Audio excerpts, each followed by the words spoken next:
Detroit Pistons select Luke Kennard from Duke University. Bang! Samaje Christian,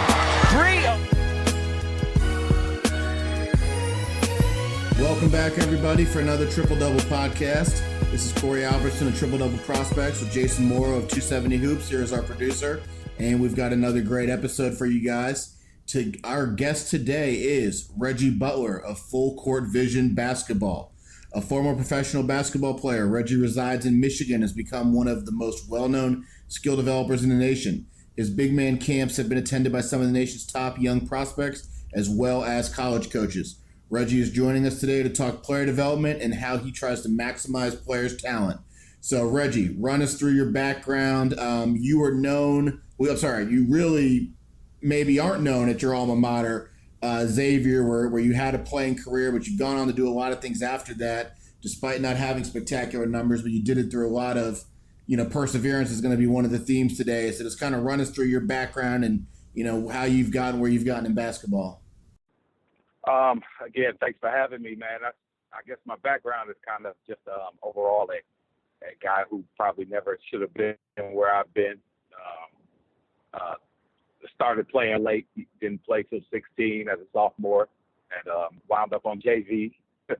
Somehow worked my way into fooling people and thinking I had some potential and, get some offers and getting a scholarship and choose Xavier, and got there and wasn't ready to do what I thought I was going to be ready to do. And great experience, but, just playing wise, didn't go that way. And then when you know it, end up having a 10-year pro career. How?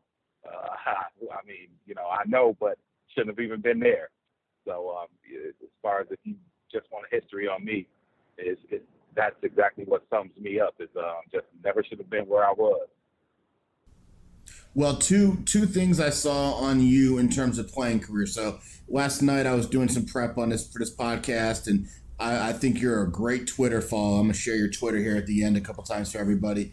But I think you're a great follow as you talk about a lot of stories from your playing days, and I want to go over two of them. And the first one is a story you tweeted out like a week ago, maybe less, about a game you did not play in at Xavier, and you get back, and it involves Lenny Brown. Xavier fans listening will know him as a legendary Xavier player. So just kind of go through that and, your experience at the college level and how you fought through times where you didn't play a lot. Oh, okay. You're speaking about the Temple game on Correct. Valentine's Day.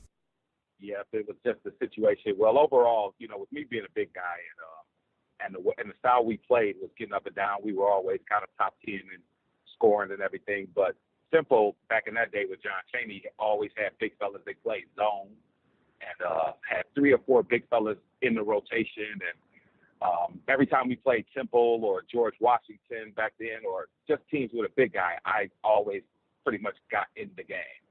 How long it just depended, whether it was fouls or things like that. But I always played against when the other team had a big guy. And here it is, this game was on TV, and they just replayed it the other day. That's why I kind of tweeted about my experience, because I want people to know, hey, there's people who've been there, who persevered through, not great basketball situations for you. But so here this game comes around, and I'm on the blue team in practice. I have that jersey on and this and that. I'm not on the scout team, and had a pretty good week at practice and the game. I tell my family to back in Detroit, watch the game. It's on ABC, 12 noon or 2 p.m., something like that. I think it was 12 noon. And the game comes and it goes, and I don't play. And I think I prepared differently in games I thought I was going to play. Warmed up a little bit harder, did a little more, and the game came and went, and I didn't play, man. And I never really played a lot, but that one was crushing because I really thought I was going to. I had already kind of put my time in, had redshirted, had played the next year and a little bit, but I just really thought that was a game I was going to do well. Like, I did well against guys my size. And so like I was telling on the Twitter story, just frustrated, man. I got in my little car and shot up to I-75. I called myself leaving. I'm gonna go home, and I got to about Dayton. It's I guess that big church is between Middletown and Dayton on the right side. And the Jesus Church. Yeah, Yep. I got about right there. And man, I got off the exit, man, and I just turned around. I just said, like, what am I gonna do at home? And again, I don't know if my goal was to transfer, was to go home and complain, or go home. I don't know, man. I just kind of no telling. But I went back down, and so I went back down and got straight to the Smith Field House to go shoot. We used to practice there. I'm like, well, let me just do something about it then. That's the best I could do right now, is just do something about it. Let me just go get my game on and make myself better. So I go in the gym, and Lenny Brown, who was our leading scorer, Lenny was really the heart and soul of our team. He was one of our toughest players, hit big shots, beat the number one team in the country. I mean, LB was a leader for us. And so he's in there shooting. And I'm like, what you doing here? And I'm like, this is my court when nobody's here. Like, I'm the only one who's usually here, by myself. And we had just played a game, and Lenny played like 30-something minutes. So, but, now that I thought about it, like, he had shot like 2 for 17. So we're in there shooting a little bit, and I'm like, man, you shouldn't even be here. Like, he's mad about that. I said, man, I wish I was 217. Like, I didn't even play. And so, but it just went to show a lot about him. And so here we are, two dudes in the gym on Valentine's Day with no dates, but just shooting, mad about different things and everything. And that just kind of, instilled in me, like, even if I get in the situation where I was going to be playing, like, you still got to work, like, you still got to have pride about this, man.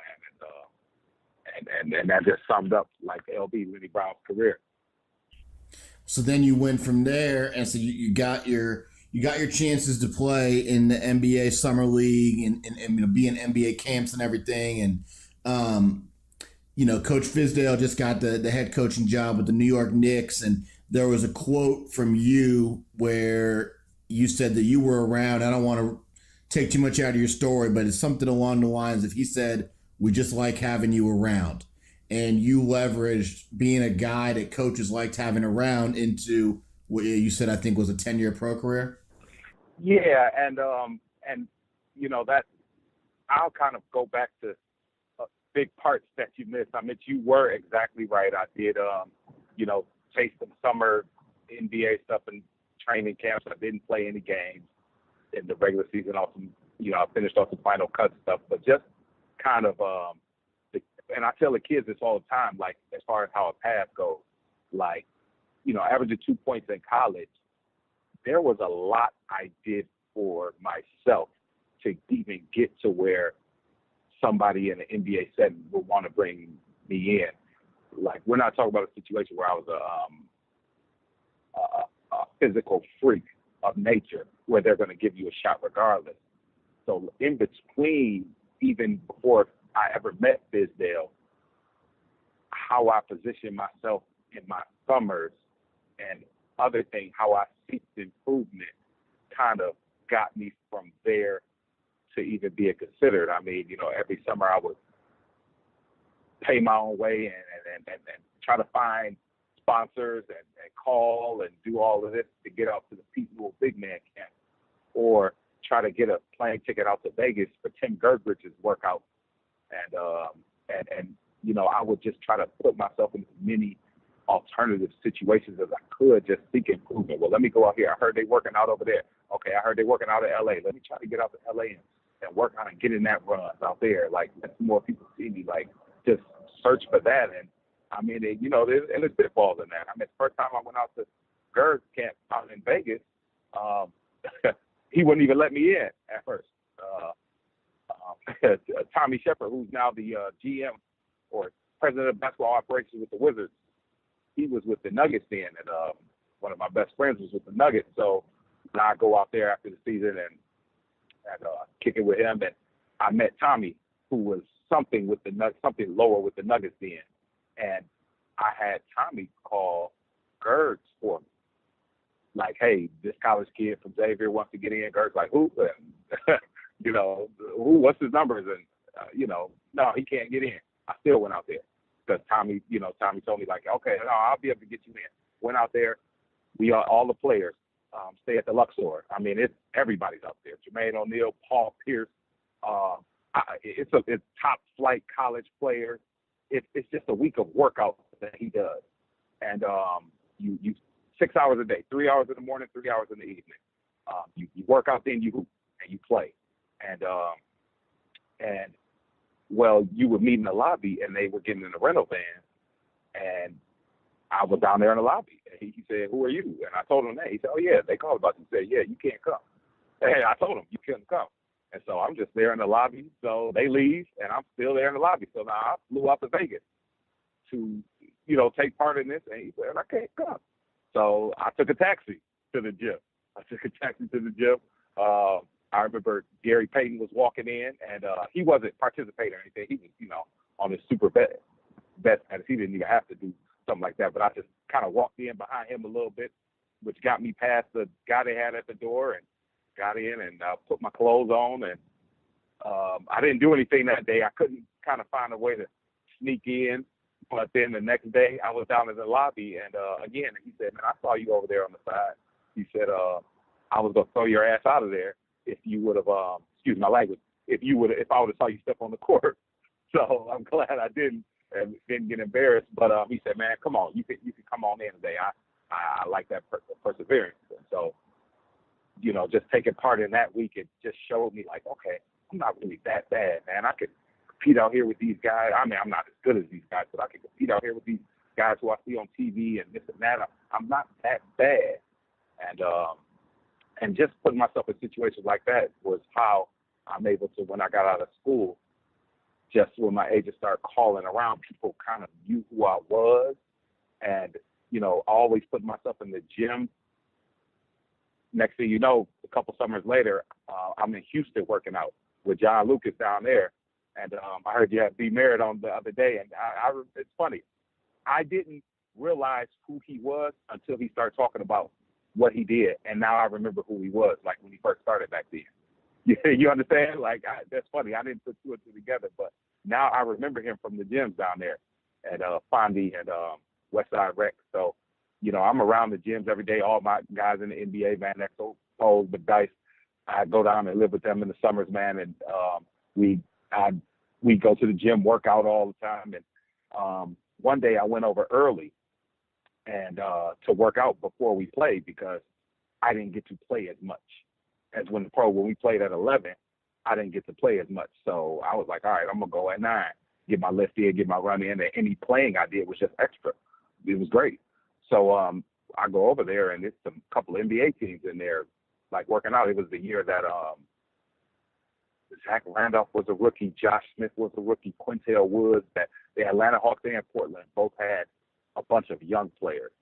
So so I get there early, and I'm just lifting, and who was it? Mike Woodson, the Hawks head. He had just got that Hawks job from the Pistons, and he was like, hey, we need another body, because Portland had Ruben Boomshade, Zach Randolph. They had a bunch of bigs, and Atlanta didn't really have a big guy down there working out.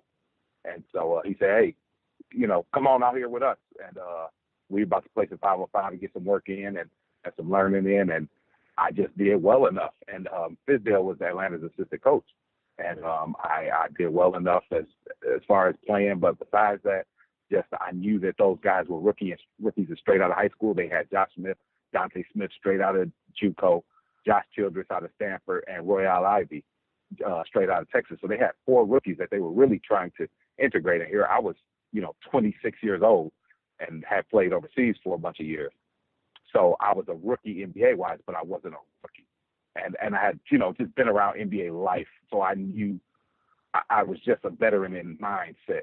So, I'm helping those guys out. And besides playing well, just helping those guys out and competing against Zach and all those guys. And next thing you know, Fizdale walks up. He said, man, what's your story? Who are you? And so I said, I'm a guy who played out overseas and this and that. He said, man, like, you were good. Come back tomorrow. And I came back tomorrow and same thing. And he said, man, I like having you around. Woody thinks you're good for these guys because of, those guys, the rookies didn't know I wasn't in the league. They didn't know who I was. They didn't know. So, but just carrying myself just professionally, man, just besides playing well, you got to play well. So besides playing well, just, being a presence, helping the guys, he was just like, man, we like having you around, man. Like, we're gonna bring you into vet camp. And that wasn't even on my radar. I was about to just go take my deal overseas and just go on about what I was doing.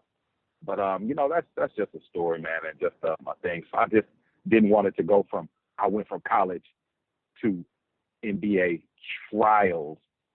No, I had to put myself in situations for people to know who I was and trust that I could do things like that.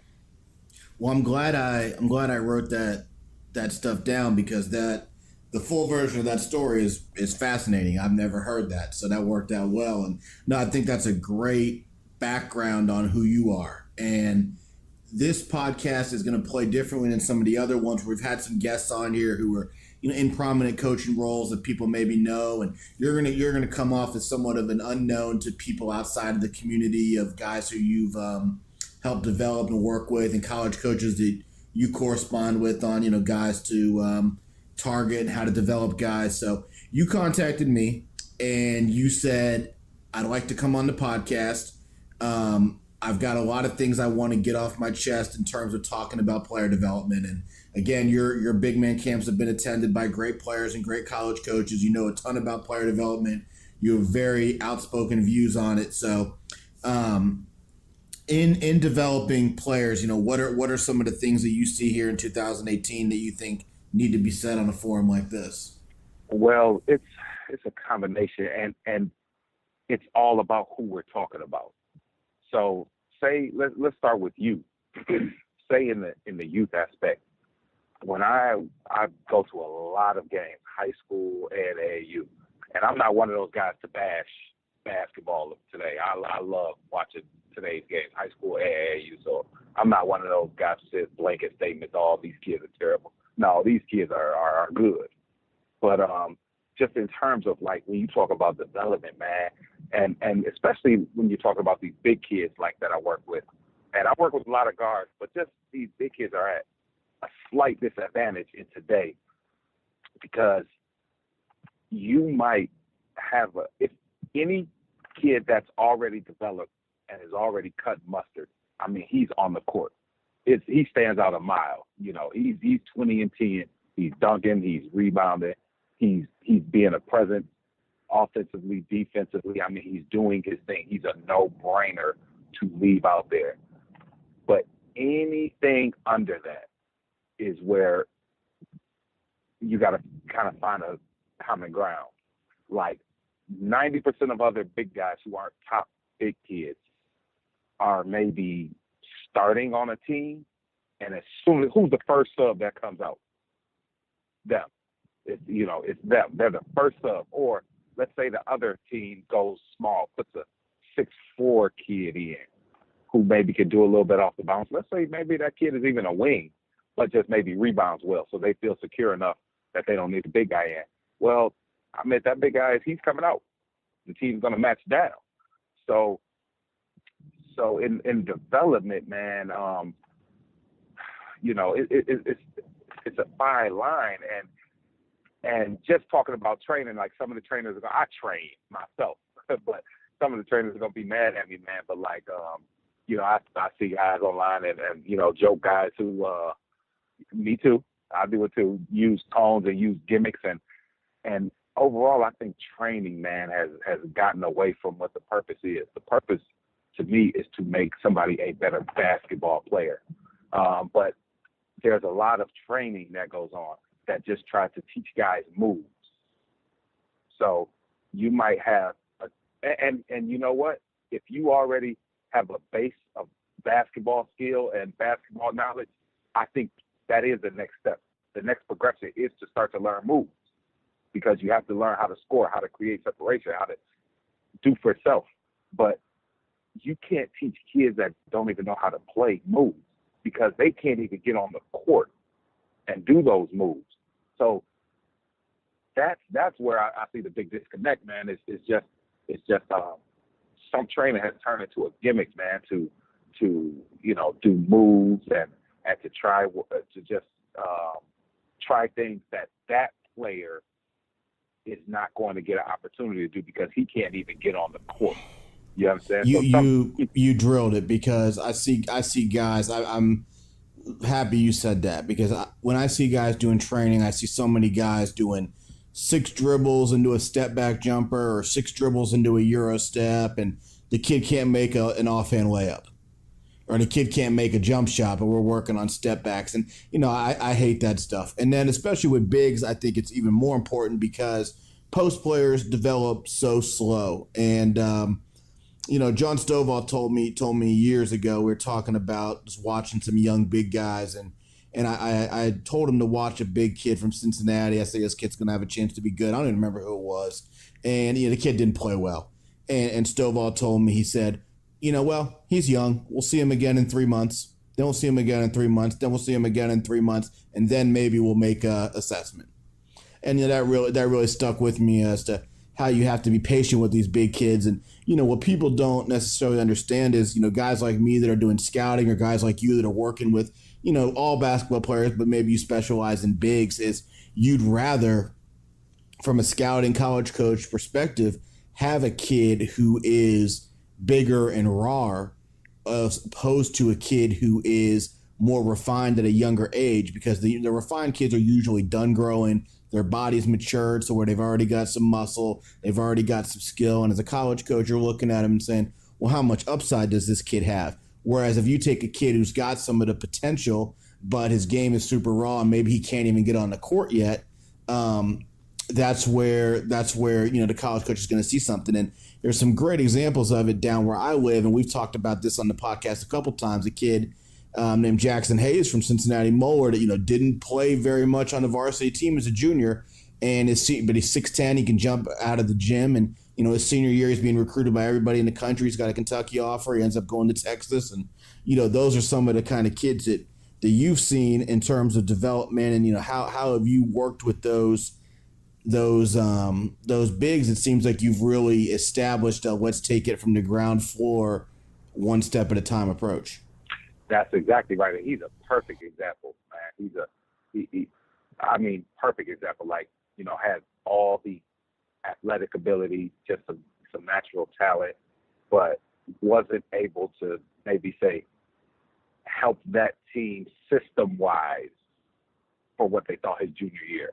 You couldn't deny the kid his senior year. Once you got Division I scholarships, you can't sit a kid anymore, whether he fits in your system or not. But that it's just an example of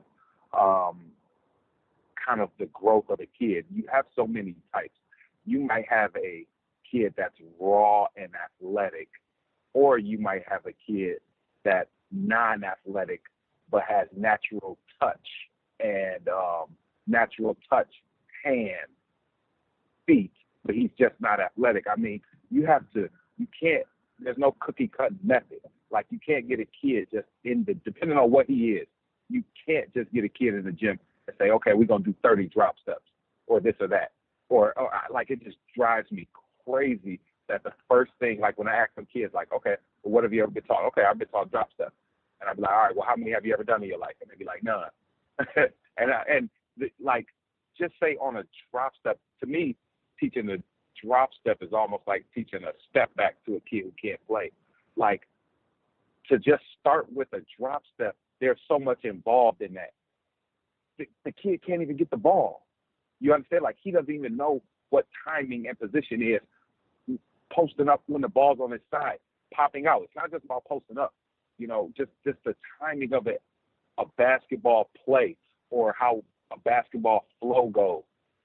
If he can't get the ball, why are you teaching drop steps? Also, if you want to kind of visualize things, when you're talking about a drop step, like, the defender has to kind of play along with that. The defender has to choose a side, and you're literally picking up your leg and dropping it the other way from the defender. You can't really drop step. What if the guy's right behind you? Like, I never understood why people teach the base of a kid's game to be a drop step. What if he's behind you? You can't. And that's assuming, Reggie, that we're ever going to throw you a basketball. And and especially in today's game, you're better off teaching pick and roll.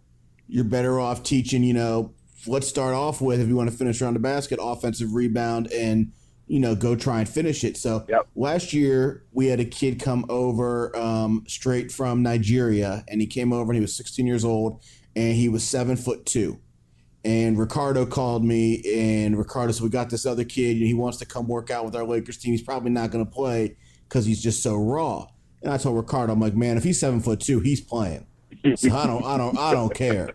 So we got him. His name was Great. And we get him in the gym, and Great was like the nicest kid. He was just so excited to be there. Like, he had holes in his shoes. Like, he's like, I don't even care. He's like, I just want to play. Yeah. And we're like, all right, man, let's do layups. And, like, he doesn't even know how to line up. Like, his first layup hit off the backboard and landed at half court. It hit so hard. And you have to understand, with kids like that, you literally have to start at the ground floor. Absolutely. But, I mean, talk about, when you're working with these big kids, I was looking at your website yesterday, and it's in today's game especially, it's about so much more than just throwing it to them with their back to the basket, because that's such a small part of the game today.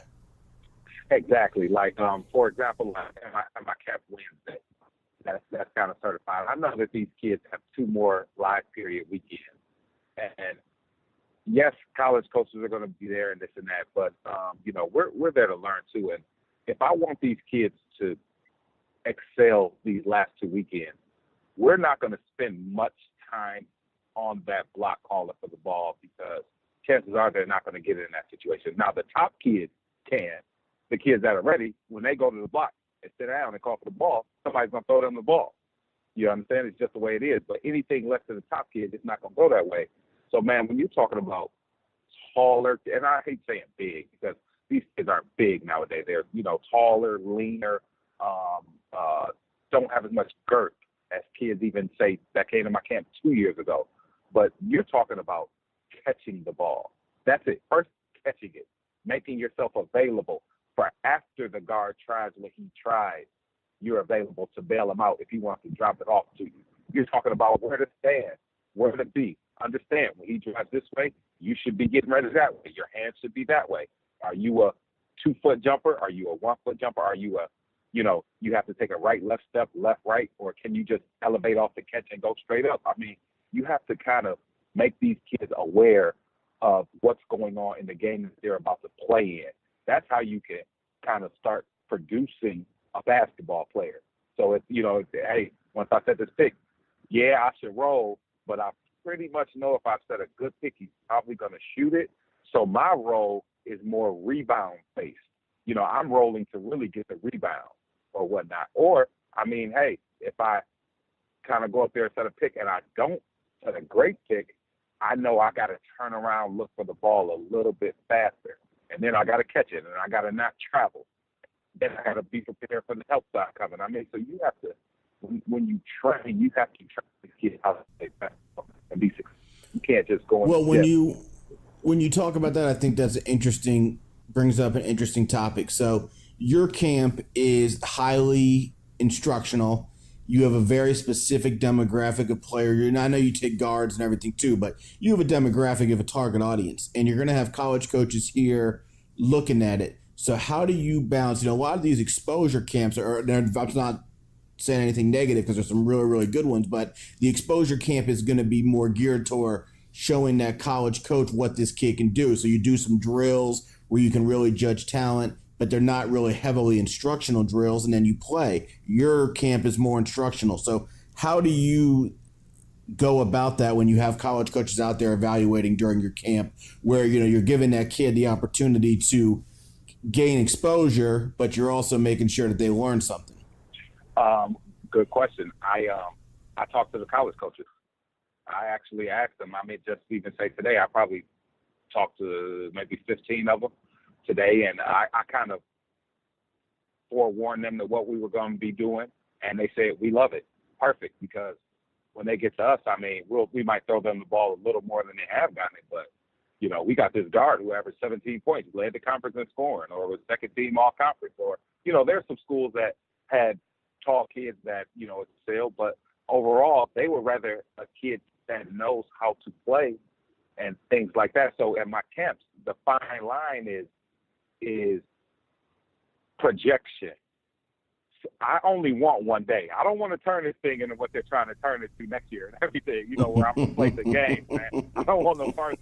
I don't want parts of that. Like, I just want this one day for that kid and I have top kids come, kids that are ready, but I handicap them. You understand? I want them to do what they can't do well, but I want that one day to have a kid come in and maybe get repetition amongst a gym full of guys his size and try what he's always wanted to do or what you think you're going to be. You understand? Like if per your situation, they got you down there on the block and this and that, but you're really, you only weigh 205 and you really think you're going to be a stretch 4 or stretch whatever, this and that. This is the day you can show it because I got somebody bigger than you. So it doesn't look so bad you shooting those threes you're going to shoot at my camp. You understand? Now, when you're with your team and you're the tallest thing out there and you're firing up as many threes as guards, like, and you're losing, well, that does look a certain way. But at this camp, whoever you are, I got somebody bigger than you there. So it's okay for whatever you try. Like a lot of, and I really love like when the kind of tweeners come, those got a bunch of 6'5" through 6'7" guys who kind of have been that height since freshman year. So they've been that height, athletic, were kind of dominating, haven't grown. So now they're kind of stuck in a rut. You understand? And do I step out to the perimeter and look bad out here? Or do I continue to just do what I do and dominate?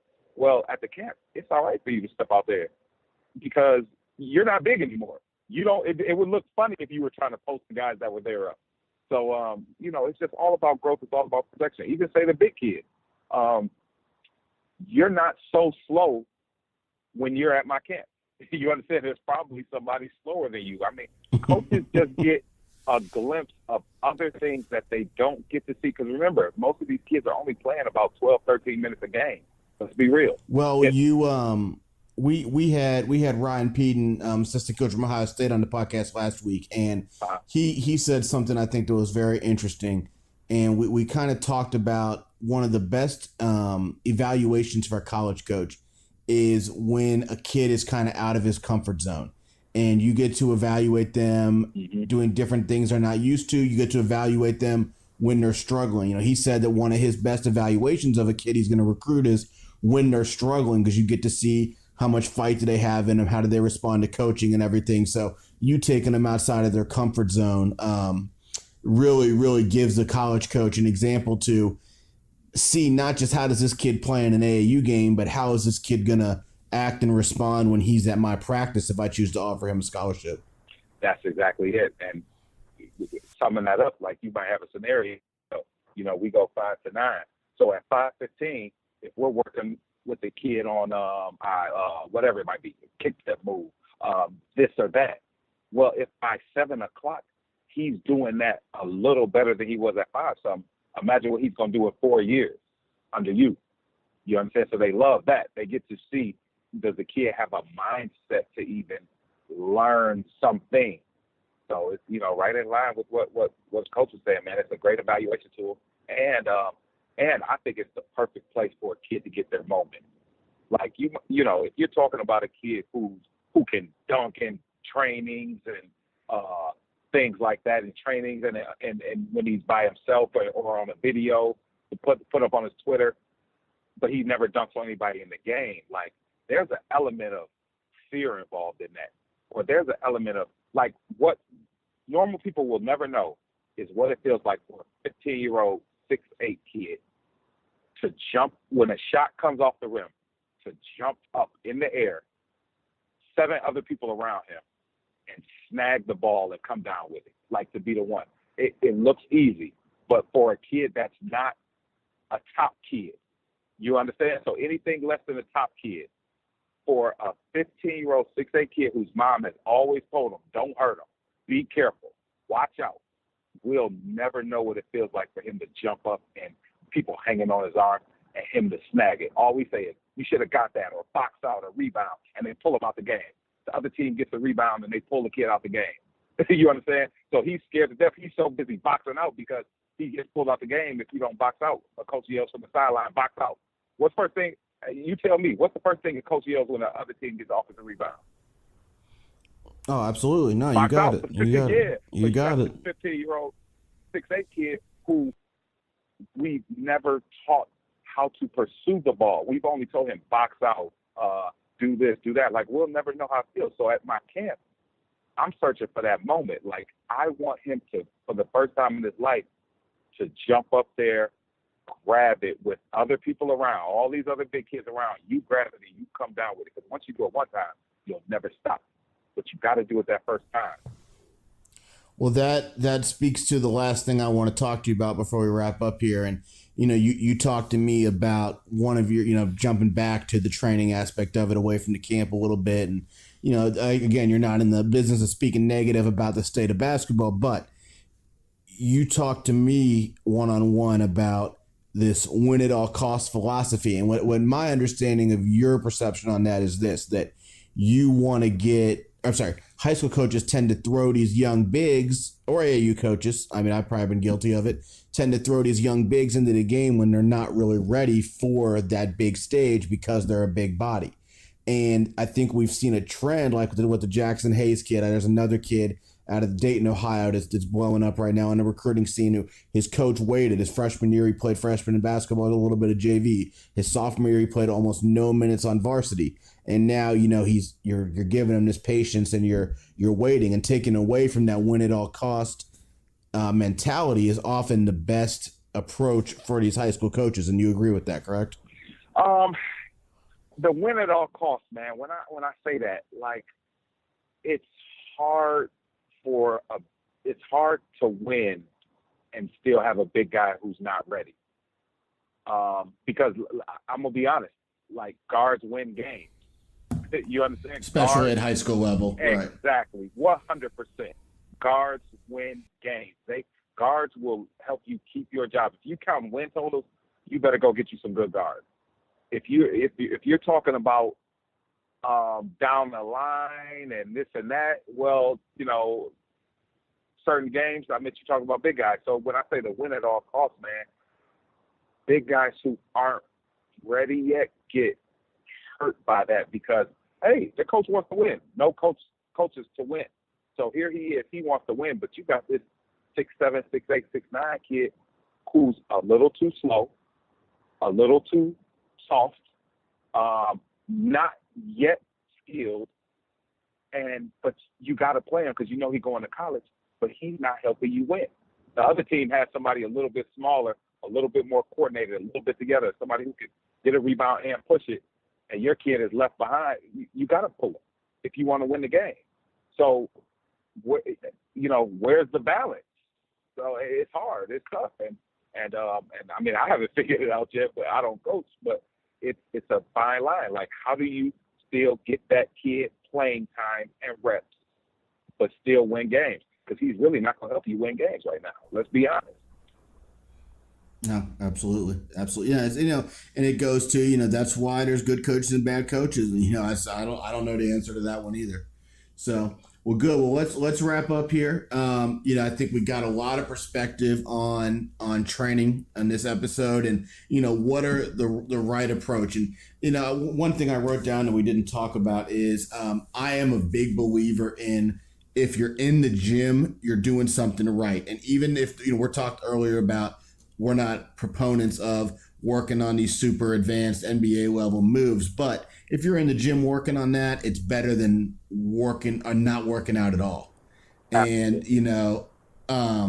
so I think that definitely needs to be said before we wrap up here. But, your style is definitely a style that I agree with, which is, step by step, take it slow, learn the fundamentals, and then your natural ability can take you further. And, that's what we're seeing with the game as it evolves and players are allowed to do more things. But you need to understand that these guys, especially these pros, Steph Curry didn't start off shooting from 40 feet. He started off shooting from 10 feet. And once he mastered that, he went to 15.